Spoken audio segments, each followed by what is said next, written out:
नमस्कार, commodity roundup में आपका स्वागत है। मैं हूं मनीषा गुप्ता। बात आज यहां पर करेंगे कच्चे तेल की, जहां पर कुछ दबाव फिर से यहां पर देखने को मिला है। बाजार में जिस तरह की ओपेक और एलाइज की स्टेटमेंट है उसके ऊपर बाजार की नजर है, और इसके साथ साथ यूएस फेड की मीटिंग के मिनट्स भी यहां पर आने वाले हैं। तो उससे पहले जिस तरह का डिक्लाइन हमने डॉलर में देखा है उसका इम्पैक्ट भी यहाँ पर प्राइसेस में।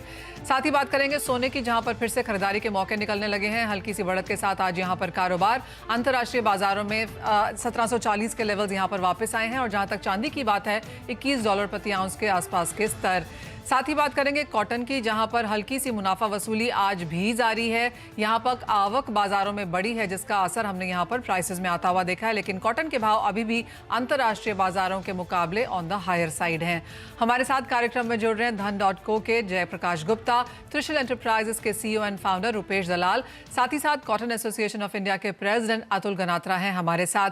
कॉटन की ही बात यहां पर सबसे पहले करेंगे, क्योंकि मुनाफा वसूली यहां पर बाजार में लौटती हुई नजर आई है। MCX की आप बात करें तो 30,000 के ऊपर के स्तर बरकरार हैं, लेकिन भारतीय बाजारों में स्पॉट मार्केट्स में जिस तरह से आवक बढ़ी है, जहां पे माना जा रहा है कि 1,30,000 बेल्स के ऊपर की आवक अब यहां पर आने लगी है, तो 65 के आसपास 65,000 के पर बेल के आसपास के लेवल्स हमने यहां पर अब बनते हुए देखे हैं। अतुल जी, सबसे पहले तो आवक पे ही आपसे बात करना चाहेंगे, क्योंकि यहां पर अब एक बढ़त देखने को मिली है। भावों में उस तरह की गिरावट नहीं है जैसे बाजार एक्सपेक्ट कर रहा था। $65,000 रुपए पर कैंडी के आसपास के स्तर अभी भी यहां पर कायम है।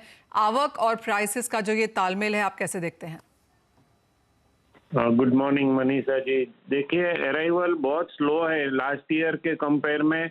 लास्ट ईयर जो नवंबर में अराइवल थी, उससे इस साल हम लोग 15 से 20 लाख बेल्स पीछे हैं। तो फार्मर्स कपास को होल्ड करता है, जैसे भाव कम हो जाते हैं वो अराइवल स्टॉप कर देता है, भाव बढ़ जाता है वो बेचने को माल लाता है। तो अराइवल का प्रॉब्लम ये कब सॉल्व होगा ये मालूम नहीं है। फर्स्ट टाइम हम देख रहे हैं कि फार्मर इतने स्ट्रांग हो गए जी मनीषा जी।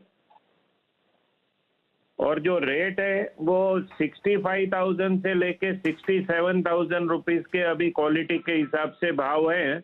मगर मिलों की भी अभी थोड़ी बाइंग बढ़ गई है, थोड़ा थोड़ा माल सब मिलों को लेना है। मिलें फिर से चालू हो रही है, और अभी गुजरात की मिलें हैं उनको एट पार जैसी पोजीशन हो गई है। जो पहले लॉस था 10% का, अभी लॉस निकल के एट पार पोजीशन हो गई है। तो थोड़ा डिमांड भी थोड़ा थोड़ा बढ़ रहा है, इसलिए मार्केट ये रेट में तो 66, 67 में अभी थोड़ा 1 वीक ऐसा लगता है कि ये रेट पे स्टडी होगा जी मनीषा जी। ओके अगर हम की रीजन्स की बात करें अतुल जी, तो अभी अराइवल्स के नंबर्स हालांकि कमजोर दिख रहे हैं, बट सो फार है कैसे? और जैसे प्राइसेस पे आपने कहा कि एक हफ्ते तो स्टेडी रहेंगे, लेकिन आगे के ट्रेंड्स पर मौजूदा स्थिति में क्या रह सकते हैं? क्योंकि भले ही प्राइसेस हमने हायर लेवल से हल्के होते हुए देखे हैं, लेकिन अभी भी ग्लोबल मार्केट्स के मुकाबले ऊपरी लेवल्स पर ही है कॉटन के प्राइसेस डोमेस्टिक मार्केट में। जी, आपने सही कहा। अपने हमारे जो इंडियन रेट है आज भी करीब करीब 10% हम कह सकते हैं कि वर्ल्ड मार्केट से ज्यादा है। तो ना तो ये रेट में हमारा एक्सपोर्ट हो सकता है, ना मिलों की बाइंग बढ़ सकती है। तो ऐसा लगता है कि आने वाले दिनों में पर्टिकुलरली दिसंबर में अराइवल बढ़ेगी और तभी मार्केट पे प्रेशर आएगा। और अगर एक्सपोर्ट में डिमांड नहीं रही तो ऐसा लगता है कि एक बार 60,000 का लेवल दिसंबर महीने में हम देख सकते हैं जी दीपाली जी।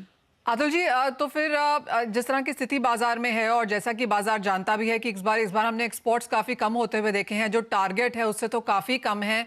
जिस तरह की अब स्थिति बनती हुई नजर आ रही है, जहां पर चीन से मांग नहीं है, फिर से कोविड केसेस बनते हुए नजर आ रहे हैं, बांग्लादेश से भी मांग उतनी ज्यादा नहीं है जितनी हमने पिछले साल आते हुए देखी थी। तो किस तरह के एक्सपोर्ट्स फिलहाल हैं, और ये साल किन स्तरों पर खत्म होता हुआ देखेंगे आप एक्सपोर्ट्स के लिहाज से?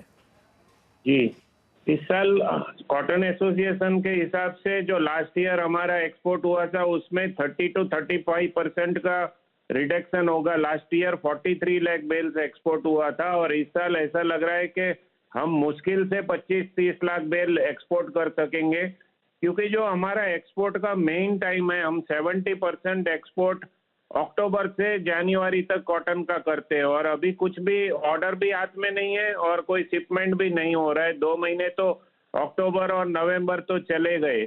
तो ऐसा लगता है कि एक्सपोर्ट में डिमांड, अगर हमारे प्राइस बहुत गिर जाते हैं तो ही एक्सपोर्ट में थोड़ा बहुत डिमांड आएगा, नहीं तो डिमांड नहीं आएगा। चाइना बिल्कुल बाइंग में नहीं है, और बांग्लादेश में फॉरेन एक्सचेंज का प्रॉब्लम है, तो वहां भी एलसी खुल नहीं रही है। एलसी अगर खुल गया तो उसका पेमेंट नहीं हो रहा है, तो एक्सपोर्ट के लिए तो बहुत कठिन है इस साल। जी मनीषा जी।